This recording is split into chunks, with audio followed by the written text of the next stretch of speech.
मेरे से और कुछ सीखो न सीखो, लेकिन मस्ती से जीना सीख लो, विवेक से रहना सीख लो और हर कार्य में बारीक डिसीजन लेना सीख लो। संभल संभल कर डिसीजन लो और गम खाना भी सीखो, नुकसान को सहना सीखो, धन की हानि को सहना सीखो और परिवार में सबको मिला जुला कर चलाना सीखो और हिम्मत से जीना सीखो। ये चीजें सीख लो, आपकी जिंदगी की चिंता दूर हो जाएगी। संतापाद भ्रश्यते बलम, और चिंता करने से दूसरा नुकसान होता, मनुष्य का शरीर बलहीन हो जाता है, शरीर में ताकत नहीं रह जाती, अंदर से तुम कमजोर हो जाओ।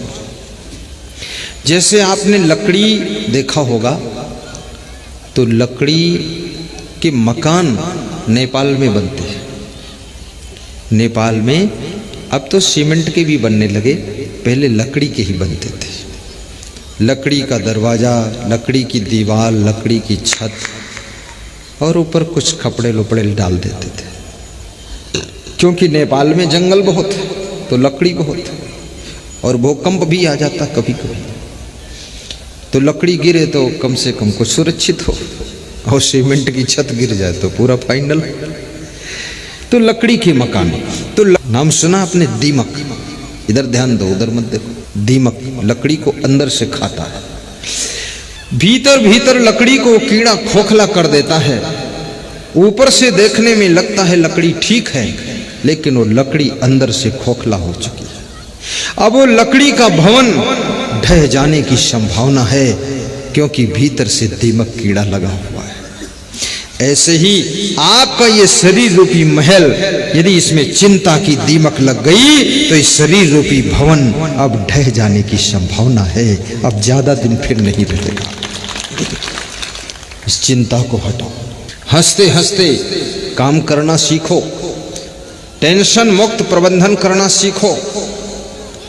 मुकेश अंबानी से भी सीखो, इतना बड़ा प्रबंधन, इतना बड़ा मैनेजमेंट, और वह व्यक्ति कि समय पर सोता है, समय पर जागता है।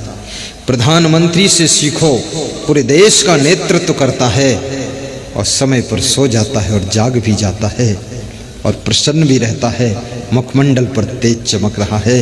याद रखना, वेद ऋषियों ने एक बहुत अच्छी बात कही है 2500 साल पहले, 10,000 साल पहले। उन्होंने कहा है, सोने के समय सोइए, खाने के समय खाइए, बात करने के समय बात कीजिए और आराम के समय आराम कीजिए। देखने के समय देखिए, सुनने के समय सुनिए, चित्त को चंचल मत कीजिए। कितने लोग भोजन खा रहे हैं, साथ में टीवी भी देख रहे हैं, साथ में मोबाइल से बात कर रहे हैं, साथ में पत्नी को कुछ समझा रहे हैं और साथ में दोस्त से कह रहे हैं अभी आ रहा हूं तुम रुके रहो। ना तो भोजन में चित्त लग रहा है, न टीवी देख पा रहे हैं ठीक से, न पत्नी से बात हो पा रही है। ऐसे लोगों की जिंदगी टेंशन में है। टीवी भी देखो, जब प्रवचन सुनो भोजन बंद कर दो, बस ऐसे बैठ जाओ, प्रवचन को याद करो लो और सवेरे उठ करके दूसरों को सुनाओ। मैंने पहली बार एक महात्मा का प्रवचन सुना था, 90% प्रवचन याद कर लिया था एक बार में, और फिर हमारे जो साथी थे उनको सब सुनाया था मैंने। तो उन्होंने कहा मेरे को तो एक अक्षर याद नहीं हुआ। तो मैंने कहा तुम कुछ और सोच रहे होगे। ध्यान से सुनो, सुनने के समय सुनना है, देखने के समय देखना है, खाने के समय खाना है और सोने के समय सोना है। सोने के समय सोचना नहीं है। कितने लोग सोते भी हैं और सोचते भी हैं। अभी दोनों काम एक साथ कैसे हो सकते हैं? और दोनों काम करोगे दोनों फालतू हो गए, दोनों ठीक से नहीं हो सकते। गहरी नींद का सुख लीजिए और 7 घंटे से ज्यादा सोने की कोशिश मत कीजिए, अधिक से अधिक 7 घंटे। अगर उम्र 20 साल है तो 8 घंटे, 20 के ऊपर है तो 7 घंटे, और 60 से ऊपर पहुंच गई तो फिर 6.5 घंटे बहुत है, और 90 साल के हो गए तो कोई बात नहीं, जितनी नींद आए सो लो, अब तो कुछ करना है नहीं। लेकिन बूढ़ों को तो नींद ही नहीं आती, घर पूरा सो रहा वो जाग रहे, कहीं लोटा उठाते कहीं बाल्टी उठाते खड़बड़ खड़बड़ करते रहते। सोने वाले सोते सोते मन मन में नाराज हो रहे हैं कि बाल्टी क्यों पटक रहे हो। वो बाल्टी इसलिए पटक रहा कि तुम भी उठो, क्यों सो रहे हो। डिस्टर्ब मत करो उनको, सोने दो। संतापाद भ्रश्यते रूपम संतापाद भ्रश्यते बलम संतापाद भ्रश्यते ज्ञानम। और चिंता करने से ज्ञान भी कट जाता है, स्मरण शक्ति खत्म हो जाएगी, याद शक्ति कम हो जाएगी। अधिक चिंता करोगे तुमको तुम्हारे बेटों के नाम भी टाइम पर याद नहीं आएंगे। और बहुत चिंता हो गई तो याद रखना, फिर तुम अपने जो बटन लगाते हो कुर्ता और बुशर्ट के वो उल्टा पलटा लगाओ। और बहुत ज्यादा चिंता हो गई तो बिस्तर पर तुम जिधर पैर करना चाहिए उधर सिर करके सोओगे, ठिकाना ही नहीं तुम्हारा। चिंता में सब उलट पलट हो जाता है। और हंसने से, खुश रहने से बुद्धि का स्मरण बढ़ता है। गीता में श्री कृष्ण ने कहा है कि प्रसन्न चेतसो ही आशु बुद्धि परलोत्तिष्ठते। प्रसन्न रहने वाले की बुद्धि विकसित हो जाती है। जितना ज्यादा तुम खुश रहोगे, और खुश कब रहोगे? जब मन आपका ठीक होगा। जिसका मन ठीक नहीं, खुश नहीं रह सकता। जो दूसरे से द्वेष करेगा, राग करेगा, ईर्ष्या करेगा, क्रोध करेगा, वो खुश नहीं रहेगा, बहुत टेंशन में रहेगा। इसलिए याद रखना, ना किसी से राग करो, ना किसी से द्वेष करो, और ना किसी से ईर्ष्या करो। सबके प्रति प्रेम रखो और गाया करो इस श्लोक की, सर्वे भवन्तु सुखिना सर्वे सन्तु निरामयाः सर्वे भद्राणि पश्यन्तु मां कश्चित् दुख भाग भवेत्। सबका भला सोचोगे तो चिंता से मुक्त हो जाओगे। सबका भला सोचो। फिजूल खर्ची करोगे तो चिंता में पड़ोगे। बिना विवेक के कार्य करोगे चिंता में फंस जाओगे। किसी को देख करके कदम उठाओगे चिंता में पड़ जाओगे। किसी की नकल करोगे तो आपकी शकल बिगड़ जाएगी। नकल मत कीजिए। नकल करके उसके जैसी तुम गाड़ी खरीद सकते हो, नकल करके उसके जैसा मकान बना सकते हो, लेकिन गाड़ी किस उद्देश्य के चलाना है ये काम अकल का है, ये नकल का नहीं है। इसलिए किसी की नकल में जो फंसता है वो बंदर हो जाता है। नकल में मत फंसो। एक सज्जन मुझे मिले बाराबंकी जिले में, तो बोले श्रीमद् भगवत गीता के 700 श्लोक टोटल हमें याद थे। तुमने कहा याद थे, अब नहीं याद है क्या? बोले अब नहीं याद है। तुमने कहा अब क्या याद है? पूरी गीता याद थी, अब क्यों नहीं याद है? बोले जब से शादी हो गई ऐसी उलझन में फंस गया, अब केवल मेरी पत्नी का नाम याद है। मैंने कहा क्या है? बोले उसका नाम भी गीता देवी है। गीता शास्त्र तो भूल गया, अब गीता देवी याद है। उलझन में पड़। चिंता करने से बुद्धि का स्मरण धीरे धीरे कम हो जाता है। इसलिए मैं निवेदन करूंगा कि नाशवान संसार है, तुम्हारे हाथ में सब कुछ नहीं है। अभी यहाँ हम आप बैठे हुए हैं, बहुत खुश हैं।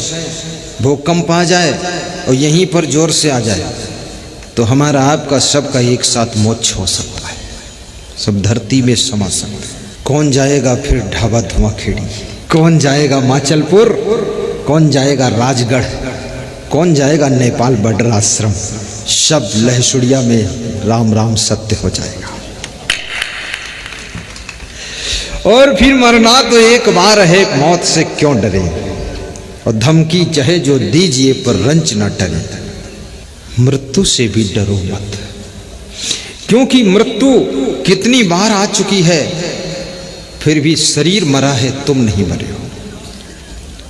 तुमको मृत्यु भी नहीं मार सकती है, क्योंकि तुम अमर आत्मा हो। तुमको तलवार से नहीं काटा जा सकता है, क्योंकि तुम अच्छेद्य हो। अच्छिद्य एवं अक्लिद्य एवं अशोष्य वचा। और तुम हवा से सुखाए नहीं जा सकते, आग में जलाए नहीं जा सकते, क्योंकि तुम्हारी आत्मा अमर है। और अमर आत्मा हो करके तुम मरने को डरते हो। तुम मरना चाहो तो भी नहीं मर सकते हो, क्योंकि आत्मा मरती नहीं। क्योंकि जो अमर होता वो मर नहीं सकता, और जो मर सकता वो अमर हो नहीं सकता। और शरीर नश्वर है, ये अमर होगा नहीं, और आत्मा अमर है, ये मरेगा नहीं। तो मरने का डर क्या है? जिस समय सुग्रीव के भाई बाली का वध राम ने किया, तो बाली की पत्नी का नाम तारा था। तारा अपने पति की लाश को पकड़ करके फुट फुट कर रो रही है। तो राम समझा रहे हैं। राम क्या कह रहे हैं क्षिति जल पावक गगन समीरा पंच रचित अधम शरीरा। एक एक शब्द पर ध्यान देना, अधम शरीरा। क्षिति जल पावक गगन समीरा पंच रचित अधम शरीरा। प्रकट सुतन तव आगे सोवा जीवनी ते तुम कही लगी रोवा। हे तारा, ये शरीर तो पंच तत्वों से बना है, क्षित जल पावक गगन समीरा, और ये शरीर पांच तत्वों का तेरे सामने पड़ा हुआ है, और आत्मा तो अमर है, वो मर नहीं सकता, तो तू किसके लिए रो रही है? तो किसी ने यहां पर तर्क किया कि आप बाली के शरीर के लिए कह रहे हो कि आत्मा अमर है, तो लक्ष्मण को जब मूर्छा हुई थी तो तुम क्यों रो रहे थे? राम, ये तो बताओ। भगवान को भी पकड़ लेते हैं लोग, तो आपको कोई बात पकड़ ले तो चिंता मत करना। तो मैं समझा देता हूं, भगवान तो पकड़ में आएंगे नहीं। सही बात कह रहे हो, तर्क कितना ही करो तुम पकड़ में आ जाओगे। राम कहते हैं अधम शरीर। मैं लक्ष्मण के शरीर के लिए इसलिए रो रहा था, इसलिए दुखी हो रहा था कि लक्ष्मण का शरीर धर्म की रक्षा के लिए था, लक्ष्मण का शरीर भगवान की सेवा के लिए था, लक्ष्मण का शरीर कर्तव्य का पालन करने के लिए था, इसलिए उनके लिए रोना ठीक है। पर जिनका शरीर अधम कार्यों में लगा हुआ है, पाप कर्मों में लगा हुआ है, अगर वो मर गए तो उनके शरीर के लिए अब क्या रोना है? मर गए तो अपने घर गए। ये बाली का शरीर अधम है, क्योंकि अधम कार्य कर रहा था। लक्ष्मण का शरीर पावन शरीर है। जैसे इसमें किसी भक्त का शरीर शांत हो जाए तो उसके लिए रोना ठीक है, क्योंकि वो शरीर भक्ति कर रहा था। और 10 साल जीवित रहते तो लासुड़िया में और सत्संग कराते। लेकिन कोई दुष्ट है, पापी है, सबको सताता है, दारू पीकर पूरे गांव को गाली देता है और फिर इधर उधर गलत कर्म करता है, वो अगर मर जाए तो उसके लिए रोना क्या है? उसके लिए घर में हंसना चाहिए कि अच्छा हुआ, निपट गया, ठीक है।